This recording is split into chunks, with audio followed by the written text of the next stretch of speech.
Mateus capítulo 7, verso de número 24. Deixa aí na agulha.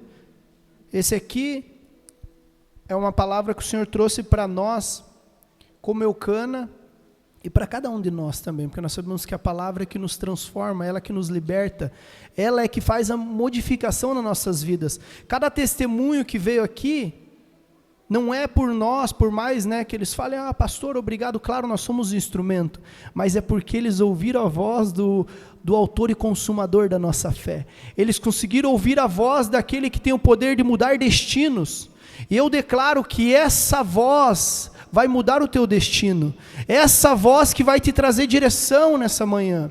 E o tema dessa mensagem é firmados na rocha. Firmados na rocha é o tema dessa palavra. Sabe, eu montando a mensagem, eu falei, Deus, em tempos de celebração, em tempo de festa, é normal, não é normal nós olharmos para trás e ver tudo aquilo que nós passamos, que nem você passou pelo mural ali, quando você começa a separar as fotos e começa a ver tudo aquilo que Deus fez, você começa a se surpreender com os milagres, cada cura, cada pessoa que foi transformada. Sabe, aquela pessoa que estava aprisionada, que nem eu sempre falo, que é a maior libertação é você se libertar da cadeira que está aí, para você viver aquilo que Deus tem, porque Deus ele nos chama para curar, para libertar, e depois Ele vai e te dá um chamado, um propósito. Ele chama, vinde a mim todos vós que estáis cansados e sobrecarregados, venha para o encontro com Deus, venha ouvir a minha voz. Agora anda comigo aqui, vinde após mim. É assim, filho, tira um carrapicho. Ei, está precisando disso aqui, libera esse perdão. Ei, para você ir para o próximo alvo aqui, faz igual eu, perdoa 70 vezes 7. E aqui nesse contexto aqui, é Jesus, é a última palavra de Jesus no Sermão do Monte. Isso aqui ele faz parte do contexto do Sermão do Monte. Jesus começou a ensinar várias coisas aqui. Como tinha que orar. E é legal que antes dele orar, ele fala como não orar, como você jejuar. Então ele começa a ensinar várias coisas. Essa parte é o vinde após mim, é quando ele começa a andar com você, ele começa a te curar, mas depois é a última fase, aonde que eu sempre brinco que ele dá aquele pé nas tuas costas e fala, agora ide e fazei discípulo. Começa em Jerusalém, Judéia, Samaria, até os confins do mundo. Nós precisamos entender que esse é o processo de Deus para nossas vidas. Ele nos chama, Ele quer nos curar, Ele quer nos libertar, porque às vezes nós somos choramos ali mesmo, chorões, porque a vida é sofrida, e sim, às vezes você passou por várias coisas, mas quando você tem a palavra dentro de você, você entende, por mais que um pai ou uma mãe abandone seu filho, eu, o Senhor, nunca te abandonarei. Ele tem aquela palavra que vem consolando você. Então por isso que nós temos que entender o poder da palavra de Deus, porque é ela que traz a transformação. E aqui nesse texto que eu quero trazer uma exposição desse texto aqui, desses versos, nós vamos entender, e eu quero fazer uma pergunta: o que sustenta uma igreja em pé em meio a tantas tempestades? O que sustenta uma igreja em pé em meio a tantas tempestades? Sabe o que nos sustentou nesse 1 ano? Em meio a tantas tempestades, escândalos, em meio a pessoas fazendo the best, the off, the king, the power. Sabe, se não fosse engraçado, é trágico, é muito trágico isso. Nós vemos pessoas apostatando da fé, falsos profetas, falsos mestres, pessoas que não querem viver segundo aquilo que Deus tem, como uma pessoa no estereótipo, ele tem tatuagem, ele é forte. Gente, não é isso, é Ele. Nós temos que ouvir a voz e obedecer a voz do Criador. Às vezes nós estamos apegados às coisas que nós podemos ver, mas nós temos que estar apegados àquilo que é eterno. Todas as coisas passarão, mas a minha palavra não passará. Sabe, nada daquilo que tem na palavra é mentira, e isso precisa ser uma verdade dentro de você. Às vezes você não consegue evoluir porque você não crê nisso, e quando você declara a palavra sobre a sua vida, eu posso tudo naquele que me fortalece. Sabe, você tem resposta para todas as coisas na palavra do Senhor. Mas nós vemos que essa é uma pergunta que nos sustenta. Em Mateus 7:24, nós vamos ver a resposta disso. Porque Jesus começa a ensinar o Sermão do Monte ali. Ele ensina várias coisas, bem-aventurado os misericordiosos, bem-aventurado os pobres de espírito, e ele começa a ensinar várias coisas, e você vê várias parábolas, você vai vendo ali, ele ensina sobre adultério, sobre divórcio, ele ensina ali como você amar os seus inimigos, sabe, várias coisas. Imagine, a pessoa achava que era fácil, porque no Antigo Testamento a graça é tranquila, na graça o Senhor foi lá e elevou um nível. Na graça o Senhor elevou um nível nosso. Se você odeia o seu irmão, você já é um assassino. Você não consegue perdoar, me desculpe, você é um hipócrita. Como que você vai orar o Pai Nosso? Pai, me perdoa, se você não sabe perdoar. Sabe, então ele está ensinando várias coisas ali, ele vai trazendo vários ensinamentos, só que no final ali, do 24 ao 27, ele traz a chave de tudo isso, porque ele vai saber, que ele fala de 2 construtores, aqui nessa parábola, um que construiu na rocha, e outro que construiu na areia, e nós sabemos que aquela pessoa que constrói na areia vai desmoronar, porque não tem fundamento sólido, para que aquilo se sustente. Então aqui Jesus sabia que ele tinha que finalizar não só com mais alguns ensinamentos, mas um ensinamento prático, de você ter uma vivência naquilo. Então ali em Mateus 7:24 diz assim: todo aquele, pois, que ouve estas minhas palavras e as pratica, será comparado a um homem prudente que edificou a casa sobre a rocha. Sabe, essa palavra, todo aquele, é o convite para todos nós que queremos responder à voz do Senhor. Sabe, ele começa nesse todo aquele, ou seja, não é uma palavra exclusiva para pastores, líderes, sabe, ou pessoas já mais veteranas na fé. É um convite universal para todos nós. A permanência não depende da posição que você tem, mas da sua decisão. Sabe, porque muitos ouvem a palavra, mas não praticam. E esse é o segredo. Sabe aquela pessoa que faz um monte de curso? Pastor, eu fiz esse curso. Tá. Eu fiz esse curso. Mas não coloca nada em prática. Sabe, eu fiz um curso recente e eu falei, o curso desse cara é bom. Porque o cara falava assim, se começava o curso, eu falava, eu não quero que, nas primeiras aulas, não quero que você comece a fazer o curso e não praticar. Eu falei, esse cara está na Bíblia.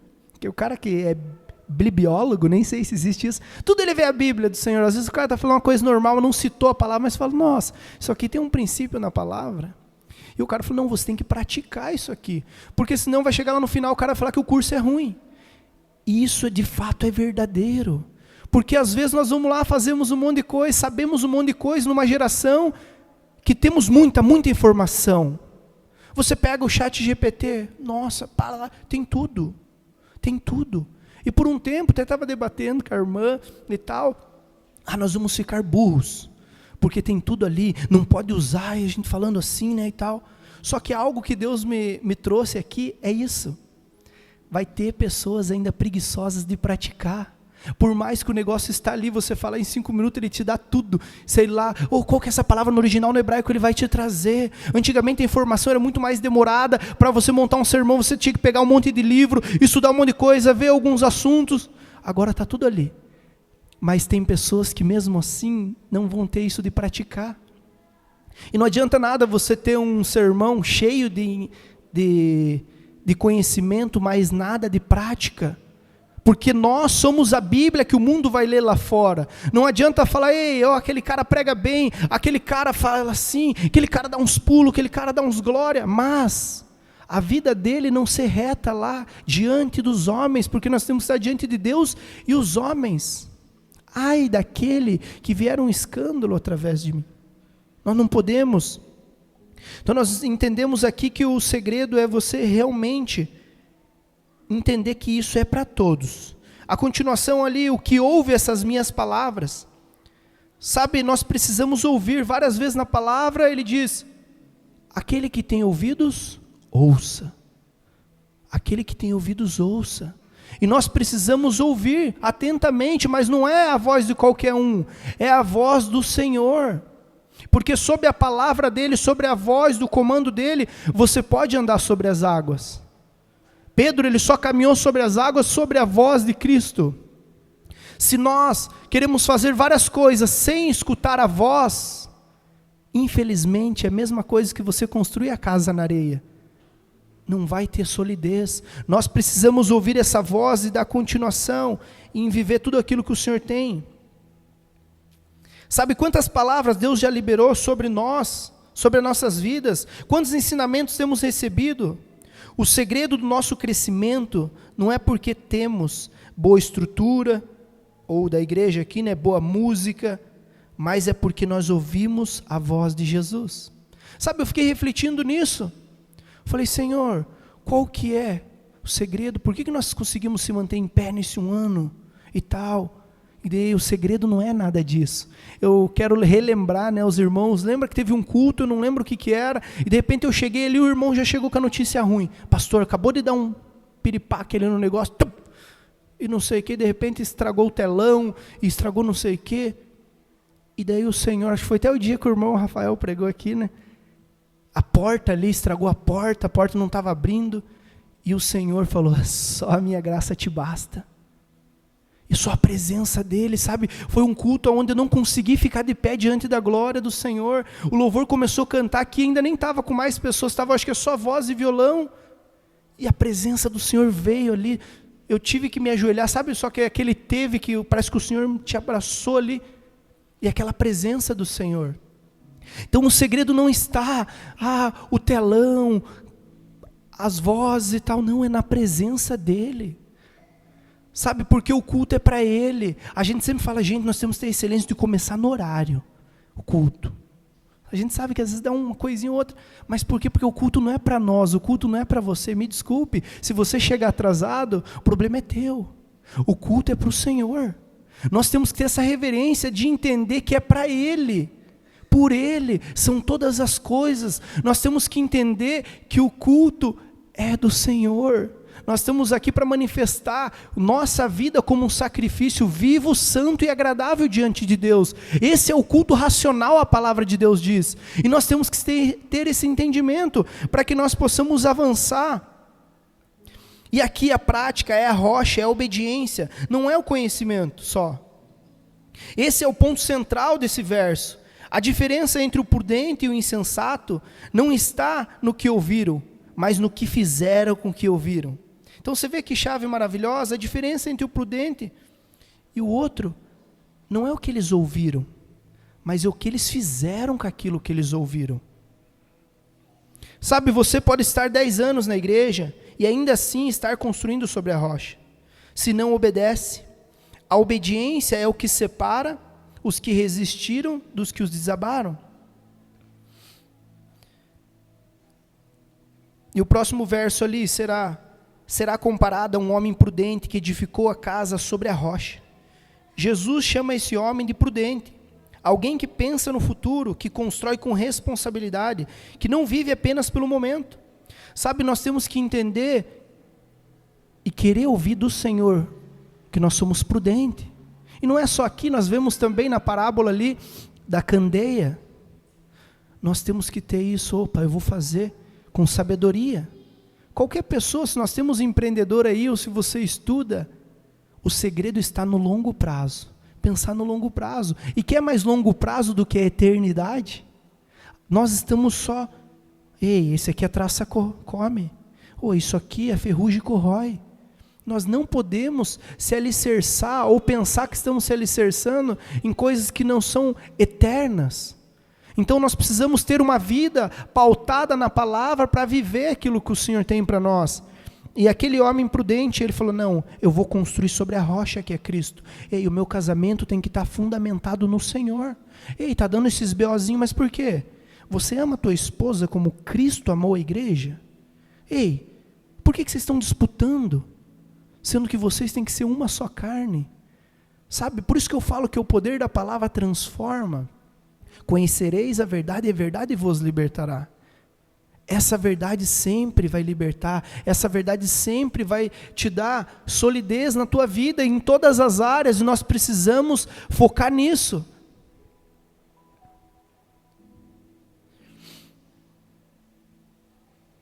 Aqui eu coloquei, até lembrei, eu falei, esse nosso crescimento, eu lembrei de cada célula. né, que a gente chama de PG, alguns chamam de GC, mas de cada momento ali onde nós estávamos ali, pequenos grupos, cada momento de oração, cada estudo, né, irmão, ali do ensino, que nós fizemos para a igreja, nós estávamos fundamentando a igreja na palavra. Sabe, eu digo sempre vou dizer, uma igreja que está fundamentada na rocha, firmada em Cristo, ela tem que ter duas coisas: palavra e poder de Deus. Vocês perecem por falta de conhecimento, não conhecem as Escrituras e nem o poder de Deus. Então nós temos que estar ali cheio do Espírito Santo, para que a letra não seja vazia. Eu sempre falo, a palavra nunca volta vazia para si mesma, ela nunca volta vazia quando ela sai de um vaso cheio, porque às vezes a pessoa só está cheio de ego, cheio de arrogância, cheio de várias coisas, mas não da verdade que é o Senhor. Então nós precisamos ter esse entendimento para a gente crescer e estar avançando a cada vez mais. Sabe quantos montes de oração que nós fizemos? Irmão Daniel ali, pastor, Deus trouxe uma visão, vamos avante, o Senhor falou isso com nós. Quantos aconselhamentos, coisas que sabe, não. E levando isso para ensinar a igreja, não só nós como pastores, mas vocês que estão junto, vocês vão olhando por comportamento. Ei, Jesus ensinou assim, Jesus ele não só falava, vai e faz. Todo mundo sabe no meu perfil, eu estou lá em cima colocando tal coisa. Vamos fazer elétrica? Eu já virei pedreiro, marceneiro, eletricista, de tudo. Claro, eu sei que cada um tem um perfil, mas eu quero estar ali, como diz, cheirando ovelha. Lembra o Léo Titus, eu acho que foi lá, ele falou, o pastor se perde, sabe quando? Quando ele para de cheirar ovelha. Sabe, então nós temos que cuidar, porque os de pé cuidem para não cair. Mas essa palavra é para você, pastor. Não, é para todos nós.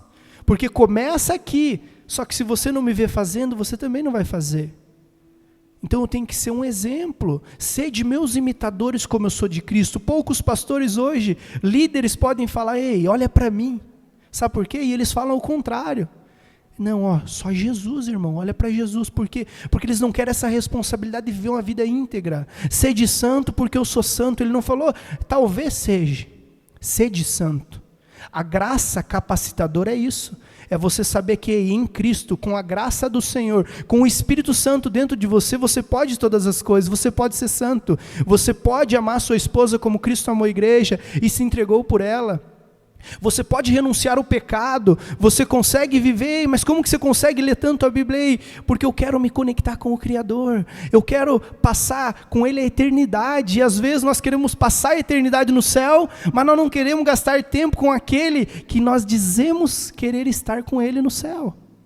Sabe, nós precisamos entender que para ser firmado na rocha, nós precisamos gastar tempo com Ele, vivendo e praticando tudo aquilo que Ele tem. Como foi falado aqui, não é aquilo que você ouve que vai diferenciar você do tolo, é o que você ouve e não pratica. E a gente sabe que é uma geração que procrastina, uma geração que começa a fazer algo e larga a mão daquilo. Ei, nós temos que estar focados, nós vamos estar de glória em glória, nós não somos perfeitos não, mas nós estamos se aperfeiçoando a cada dia, até que nós possamos chegar à estatura de varão e varoa perfeita nos céus. Mas sim, eu tenho que tomar posse da palavra que o Senhor diz, vocês fariam obras maiores, porque senão a Bíblia é mentirosa, e ela é verdadeira, ela é fiel, a palavra dele. Amém? Estão comigo aí? No 25 ele diz, e caiu a chuva, transbordaram os rios, sopraram os ventos, e deram com ímpeto contra aquela casa, que não caiu, porque foram edificados sobre a rocha. Então aqui nós vemos que a chuva veio, aquela tempestade veio, só que ele estava o quê? Firmado na rocha, ele estava fundamentado no Senhor. E aqui eu quero dizer para você uma profecia, que talvez você fale, está amarrado.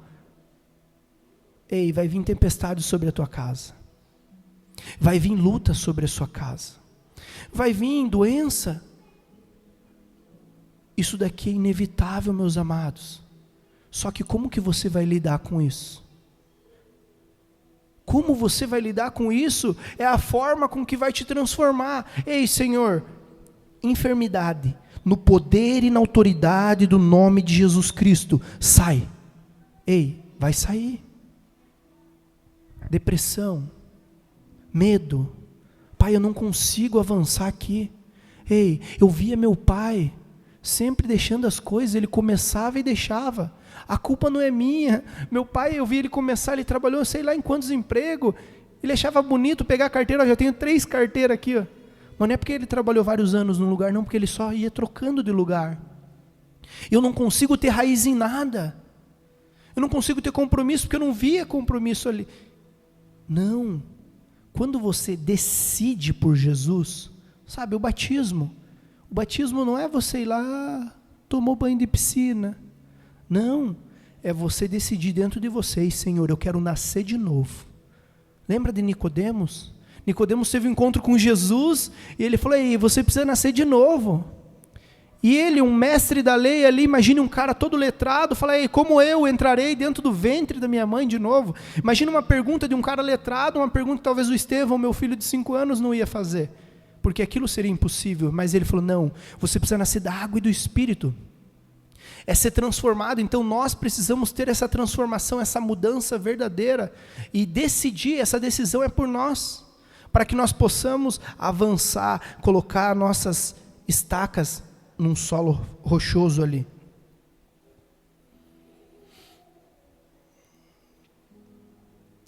Agora no 26 aqui.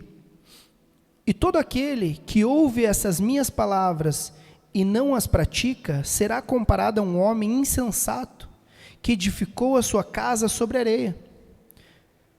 E todo aquele que ouve minhas palavras é como insensato, nós vemos que é perigoso, porque a pessoa está ali, e isso fala do quê? Todo aquele que ouve as minhas palavras. Às vezes a gente sempre quer levar para o ímpio, a gente sempre quer levar para a pessoa de fora, mas se a pessoa que ouve, todos aqui estão ouvindo, certo? Se alguém não estiver ouvindo, nós vamos orar e vai ser curado, em nome de Jesus. Mas você está ouvindo a palavra, só que daí amanhã, segunda-feira, você já começa a errar. Você já fala, ei, aquela palavra já foi embora. Por isso que o pão é diário. Por isso o pão nosso de cada dia nos dai hoje. Isso é uma tipologia, uma representação lá do Antigo Testamento. No Antigo Testamento, quando veio o maná do céu, se eles pegassem aquele pão e quisessem guardar, porque sempre tem o guloso, até na hora da ceia ali tem a parte da ministração, o apóstolo Paulo ele ensina como ceiar. Ei, ele chama uns de gulosos. Ei, um espere o outro, tem uma organização. Só que nesse contexto, se o guloso ia lá e guardasse, ele apodrecia. Por quê? Porque ele queria dizer, o pão é diário.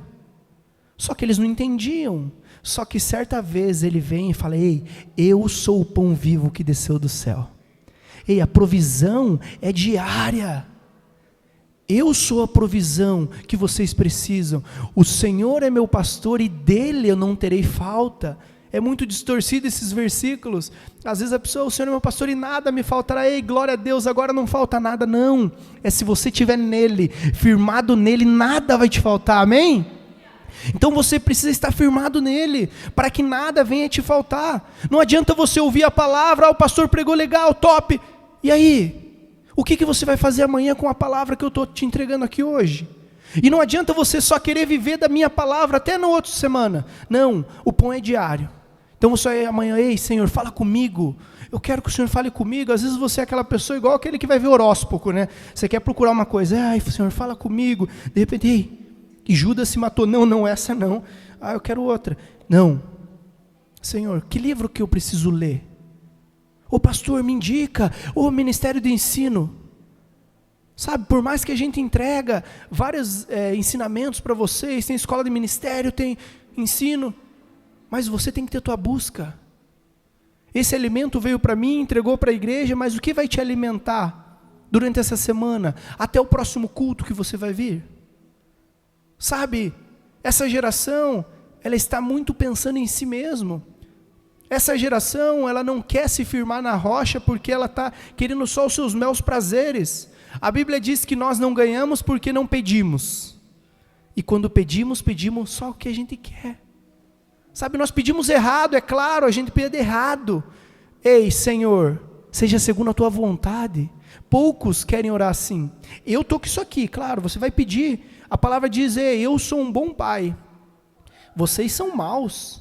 Se vocês que são maus sabem dar boas dádivas, até o Espírito Santo, a pombinha aí, você vai lá e sabe dar boas dádivas para os vossos filhos. Se você pedir pão, eu não vou te dar cobra ou pedra. Então o Senhor, Ele quer nos dar, só que o problema dessa geração é estar com o pensamento alinhado, os planos alinhados com os planos do Senhor, os sonhos alinhados com os sonhos do Senhor. Os teus sonhos, quando estão alinhados com o sonho do Senhor, acontece rápido, as coisas fluem de uma forma sobremaneira sobre a tua vida. Então quando você vê uma coisa acontecendo rápido na vida de alguém, você fala, pode ter certeza que ele está alinhado com o plano e o propósito dele. Claro, salvo aquilo que nós estamos vendo, muitas, vou mudar o exemplo da igreja, igrejas enchendo.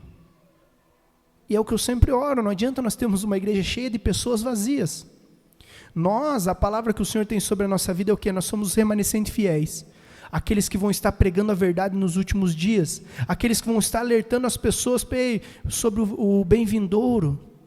Transformação de vidas. Sabe aquele que todo mundo joga fora? Vem aqui. O Senhor tem algo para você. É assim que é o evangelho verdadeiro. Viver fundamentado na palavra. Só que o problema é isso. Nós ouvimos e não praticamos. E o último verso aqui. E caiu a chuva, transbordaram os rios, sopraram os ventos e deram com ímpeto contra aquela casa. E ela desabou, sendo grande a sua ruína. Então nós vemos aqui que foi grande a ruína dele. Isso me impactou bastante. Além de ser, a gente vê ali que nos dois tiveram o vento, tiveram a tempestade, uma não aconteceu nada, estava ali sólida na rocha. Ou seja, aquilo que eu falei, vai vir luta na tua casa, vai vir às vezes uma perseguição, vai vir várias coisas, porque está profetizado na palavra. No mundo tereis aflições, mas você soube lidar. Você falou, pai, o mundo pode estar um caos, mas a paz que o mundo não pode dar, o Senhor me deu. A paz que excede todo entendimento eu tenho. Sabe, você tem que ser aquela pessoa, quando todo mundo está ali apavorado, você está tranquilo. Como aquela ilustração, eu já fiz aqui para vocês, mas vou fazer rapidinho. Pediram para 3 pintores pintarem algo simbolizando paz. O primeiro pintor começou a pintar assim, o mar, tudo bem tranquilinho, um pôr do sol ali, os passarinhos ali voando, tal. Primeira. O segundo foi lá e pintou tipo uma cachoeira, um riacho assim. Você quase conseguia ouvir o barulho da água assim, tranquilo, aquele verde e tal. E o terceiro estava lá bem louco, desenhando uma tempestade, raio, aquela tempestade vindo sobre um barco, e tal. Daí tinha uma rocha bem grande assim, e tinha um passarinho bem quietinho, paradinho ali no meio. E do lado aquela tempestade, ele colocou até uns furacões e tal. E de repente os júris começaram a jurar, e foi unânime, quem ganhou? O terceiro. Como assim o terceiro? Essa tempestade, olha aqueles raios, como que isso vai simbolizar paz? E agora você vai ter que explicar para nós, isso não faz sentido. Até o primeiro falou, não, se fosse o segundo aqui, olha essa cachoeira dele, simboliza paz, eu quase consigo ouvir. O outro quis dizer para o primeiro, não, o segundo falou, o dele ali, olha, aquele pôr do sol, podia ser ele, mas nunca esse cara com essa tempestade.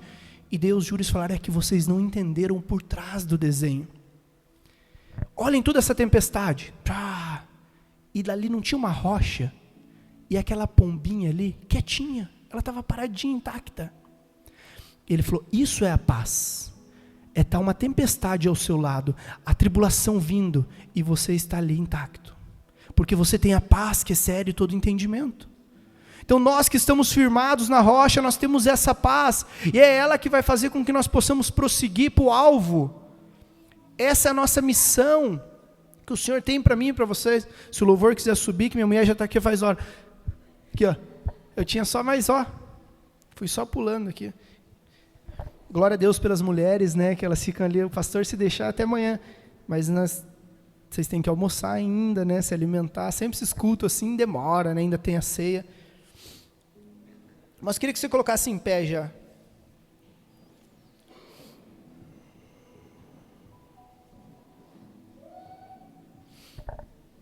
Sabe, eu queria que você pudesse refletir nessa manhã. Sabe, eu trouxe a analogia da nossa igreja, aquilo que o Senhor falou, mas isso não é sobre a igreja, essa palavra, simplesmente, sobre o que nós passamos em um ano. É sobre vidas, é sobre ministérios, é sobre casamentos. Sabe, é sobre nós. Nós temos que aplicar a mensagem para a nossa vida, entendendo, ei, será que o meu casamento, ele está firmado na rocha? Será que lá no meu trabalho eu estou firmado na rocha? Será que a minha vida como cristão está firmado na rocha? Será que eu tenho sido um exemplo ou um mau testemunho? Sabe isso, nós temos que aprender que o segredo está em nós obedecermos. Nós precisamos obedecer, porque a obediência é o que fez a diferença de um e do outro. Foram dois construtores, um ouviu atentamente e obedeceu, o outro não. Então que nós não sejamos essa pessoa que está ouvindo a palavra aqui e amanhã não está nem aí. Então feche seus olhos, deixe o louvor ministrar o seu coração, faça a sua oração dentro de você, fala, Pai, eu preciso me firmar nessa rocha que é você. Ei, eu não quero ter só um ano de Eucana, 2, eu quero até a eternidade, estar contigo, e não tem a ver com a igreja, como a irmã falou aqui, tem a ver com aquele que é o cabeça da igreja, aleluia.